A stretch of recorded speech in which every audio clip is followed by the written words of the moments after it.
Good afternoon সবাইকে। কেমন আছেন সবাই? নিশ্চয়ই ভালো আছেন, আর আমিও ভীষণ ভালো আছি। আজকে একটা খুব সহজ রান্না নিয়ে চলে এসেছি।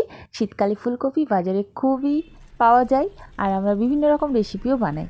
তো আজকে একটা খুব সহজ রেসিপি আমি শেয়ার করব, সেটা হচ্ছে ফুলকপির পেঁয়াজ দিয়ে পোস্ত। এটা কিন্তু দারুণ খেতে লাগে। প্রথমেই ফুলকপিগুলো ছোট ছোট করে কেটে, সঙ্গে একটা আলু কেটে আর একটা পেঁয়াজ কেটে নিয়ে ভালোভাবে ধুয়ে নিতে হবে। তারপর কড়াইয়ের মধ্যে সরষের তেল দিয়ে কালো জিরে কাঁচা লঙ্কার ফোড়ন দিয়ে পেঁয়াজটাকে একটু ভেজে নিয়ে দিয়ে দিতে হবে ফুলকপি আলু, আর দিয়ে দিলাম পরিমাণ মতো লবণ। তারপর ভালোভাবে মিশিয়ে নিয়ে একটু ভাজা ভাজা হয়ে এলেই সামান্য পরিমাণ জল দিয়ে একটু সেদ্ধ করে নেব। সেদ্ধ হয়ে এলে এবার দিয়ে দেব পোস্ত বাটা।